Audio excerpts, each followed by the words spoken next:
race?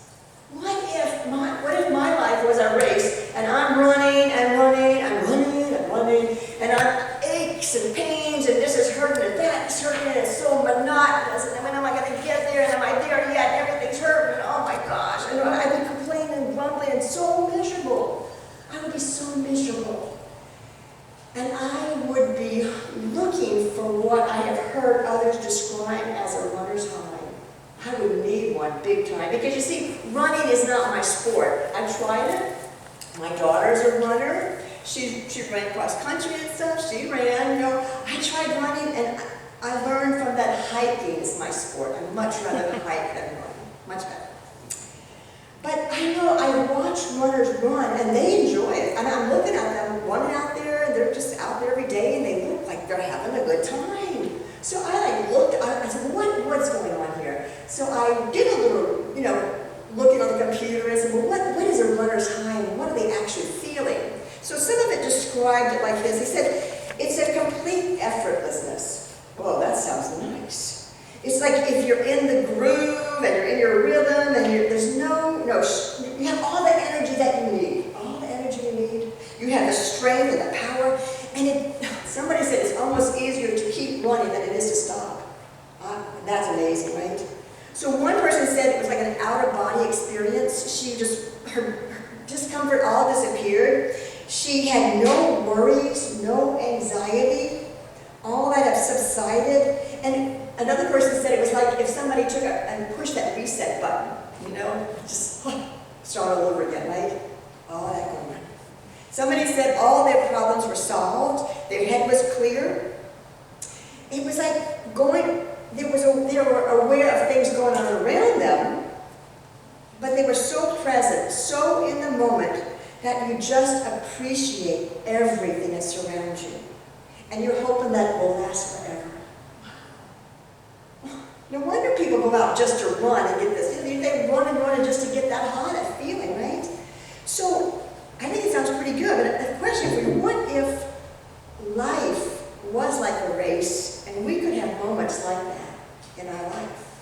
We have to go through this life, but what if we could have actually runners high at different moments? What we could be so sort of close, like moments that we seek, moments that we are free from anxiety or worry, free from our discomfort, no problems, our heads are clear, we appreciate everything and we hope that they never end. Pretty cool moments, right? That's what we're going to look at today.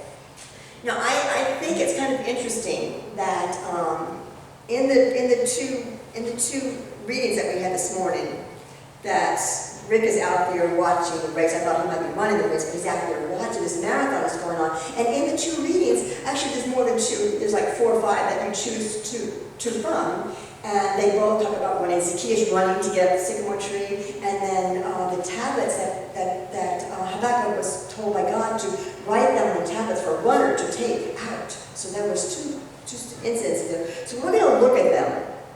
And maybe there's a message in there for us, because if Habakkuk is out there crying out to God and Zacchaeus is out there trying to see Jesus better and they're having moments, maybe we too can find those moments. I think we might find a correlation between the high that comes from running and the high that we can get when we truly experience God and His power and His wisdom and His overwhelming love for us. That's pretty cool. I actually was beginning to feel that here in this worship service. Sometimes I think that we definitely should be experiencing a runner's high when we all gather together. All gathered here in this place. We're safe and we're here for one thing, to worship and praise our Lord. Wow. We're singing to God. He's here with us. He's hearing our prayers. He's right here loving us all together. If that's not a time for us to be high, but what happens to us is that we come here and we go through the motions. We sit down.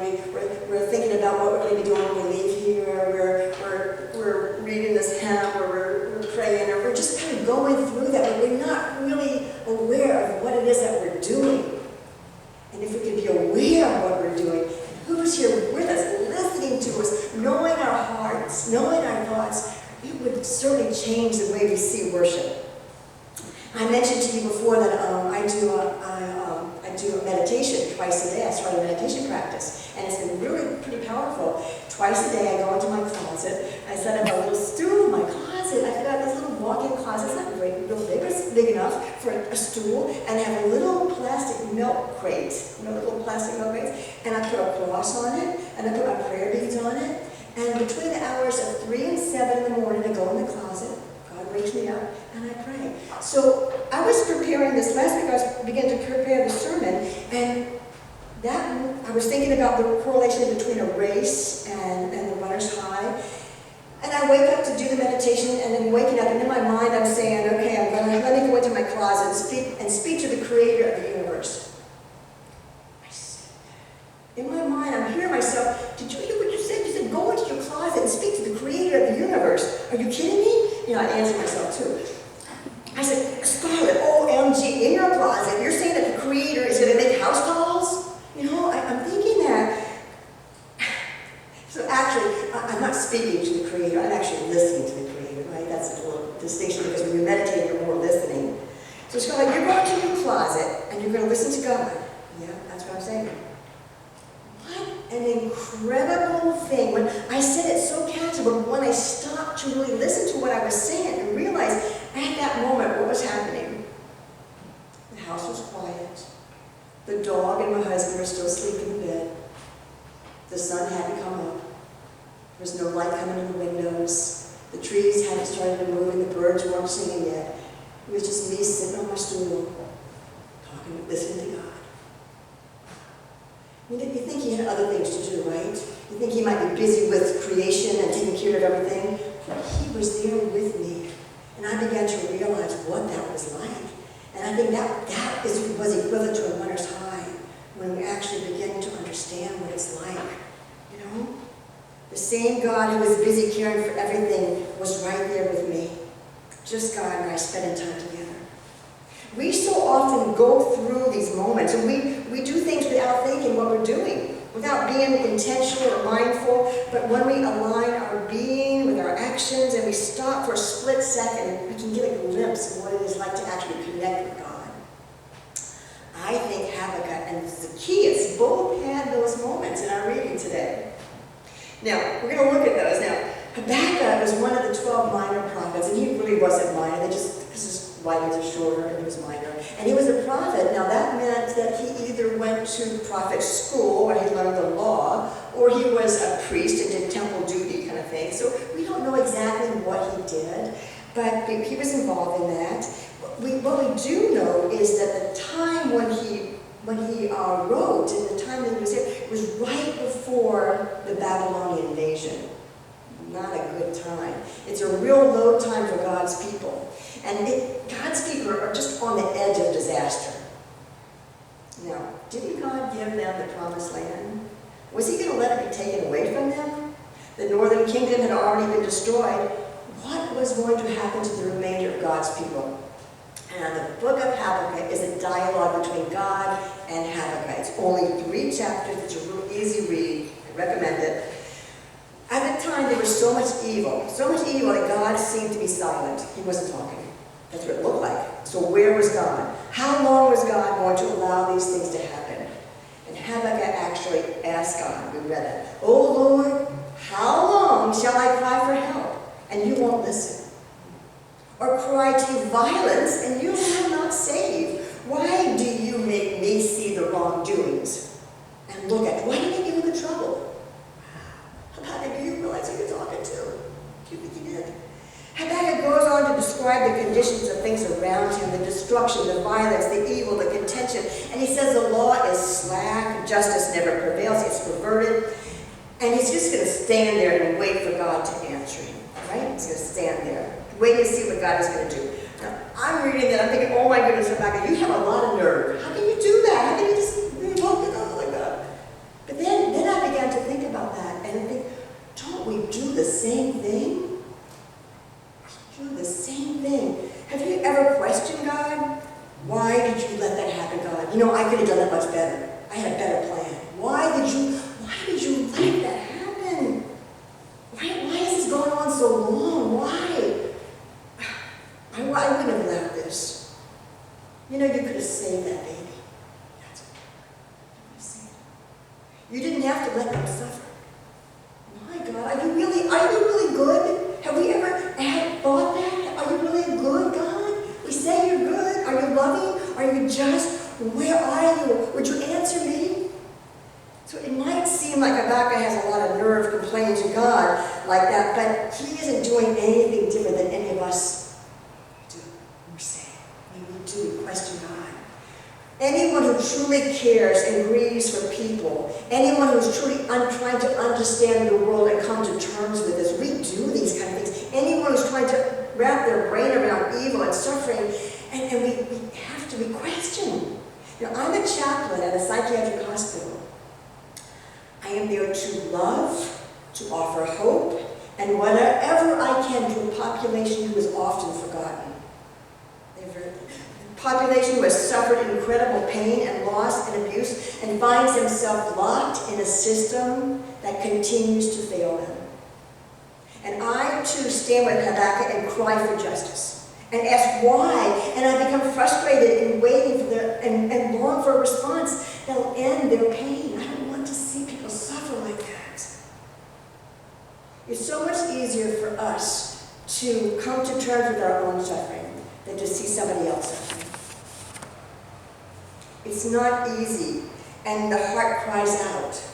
And I understand why Habakkuk might have done that, and I can feel the same way. So Habakkuk voices his complaint, and he stands and he waits for a response, and then God answers him. All right, we got an answer. Here's the moment. And God tells Habakkuk his plan for justice. But it wasn't what Habakkuk thought it was going to be. Have you ever gotten the wind knocked out of you? You know, as a kid, you're running as hard as you can, you fall, and all of the air comes out of your lungs, and you just like punched yourself. I think it might have been like that when God actually responded to Habakkuk. I was like, are you kidding me? Is that what your plan is? Am I hearing you correctly? You are saying that the Babylonians, that heathen nation, is going to bring justice upon your people? How can an evil nation decide what is just? I know what Judah did isn't good, right? I know of the corruption that is in the courts and how the rich prosper at the expense of the poor. I know of the injustice. But are you telling me that the unjust Babylonians who ravage homes, capture children, kill the family members, that's justice? The Babylonians destroy everything in their path, that's justice? I think Habakkuk is having a God moment. He's standing there, and he's beginning to process this. He's processing this. And even though Habakkuk disagrees with God's plan, he begins to understand who he's talking to. This is God, and God's ways are not our ways. You are an everlasting God. You are holy, and your perspectives are far beyond ours. Habakkuk calls us today to remember that God is holy, and God is pure. And yet God, too, looks upon the evil that man does. God looks upon that evil. And I am thankful that God doesn't just wipe us off the face of the earth. There is so much evil out here. God looks on it, and he continues to have a plan, a loving plan that's far beyond our comprehension. And God responds again to Habakkuk, and he tells him to write this vision on tablets for a runner. You see, this message is so important and so needs to be out there so much. Don't just put this on a piece of parchment to stick in the ground. I want you to put it on tablets, and I want a runner to take it out into the world. The message needs to be out there. And God tells the prophet to wait for the vision, and that the just shall live by faith. God's glory will reign supreme at the appointed time and will cover the earth, and the empires that prevail will come to nothing. The Babylonians will have their day. They will see justice. Justice will prevail. God will prevail. And Habakkuk's unwavering faith in God allows him to wait and endure the coming destruction of Judah by the Babylonians, knowing that God's plan is best. No matter what happens, Habakkuk knows God is just, and Habakkuk holds on to that. And our text this morning doesn't include the reading in the 3rd chapter, but I just have to read it to you now because it helps us to see just how much Habakkuk came to trust God. And even though he didn't like what he heard and didn't want to see it happen, he accepted it and was willing to remain faithful. This is such beautiful words. Though the fig tree should not blossom, and there be no fruit on the vines, though the yield of the olive shall fail, and the field produce no food, though the flock should be cut off from the fold, and there be no pattern in the stalls, yet I will rejoice in the Lord, and I will have joy in the God of my salvation, no matter what's happening. So amen, wow. I think that's a God moment in Habakkuk's life. A moment when the prophet stood before his Lord, complaining and crying out, and then to receive an answer. And it wasn't the answer he wanted, but God assured him that he did indeed have a plan. God knew what he was doing, and God was very aware of everything that was happening. God was aware of what was to come, and God is powerful, and there is no power greater. And all the evil and the pain and the hardships endured here will see justice, and our cries will be answered.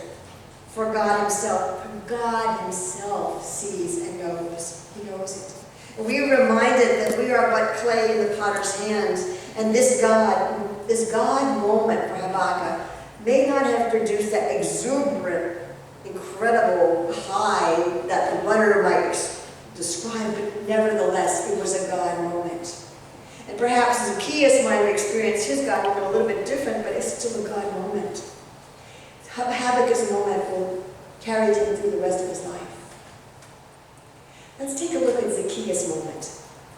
What do we know about this little man? We know he's little, we know he's short, we know he has to run up there and climb a tree, and we know his name's Zacchaeus. It means clean, pure. Kind of ironic, right? He's a tax collector, he's rich, but he was hated. Zacchaeus is a little curious about Jesus. He wants to know who this Jesus is. And Jesus is just passing through Jericho, right? He's just passing through. But he sees Zacchaeus up in that tree, and his plans change. We are told that Zacchaeus runs to the front of the crowd, climbs the sycamore tree, and Jesus looks up, sees Zacchaeus, calls him by name, tells him to come down, for today I have to stay at your house. Wow, I must stay at your house, he said. It's as if Jesus came to Jericho just to stay with him. Jesus came to say, just to stay at Zacchaeus' house. Zacchaeus hurries down from the tree, welcomes Jesus with joy. What an honor. Others see this and they're grumbling and complaining. What? He's going to a sinner's house? Jesus is going to stay with him? Remember, Jesus came to seek and to save what was lost. And Zacchaeus was lost. And Jesus knew that. He also knew that Zacchaeus was seeking him, and so he came to him. Zacchaeus responds by giving half of his goods to the poor and 4 times in restitution to anyone whom he has defrauded, more than what the Torah required. Zacchaeus is so touched and so moved by Jesus, he wants to make things right. And Jesus says to Zacchaeus, today salvation has come to your house. What a moment for Zacchaeus. Right? Talk about a runner's high. I think that tops it. Jesus coming to your house. All of his wealth couldn't compare to being with Jesus, being recognized by Jesus, being forgiven, being accepted. How amazing. What a God moment. So what do we think? We have looked briefly at Zacchaeus. We have looked at Habakkuk. Both have had incredible moments in the presence of God. Moments that could make one's heart actually skip a beat. Powerful moments, life-changing moments. Greater, I think it's greater than a runner's high. I think so. So stop and think about it. When and where in your life have you experienced God moments? God has not left us, and he will never leave us.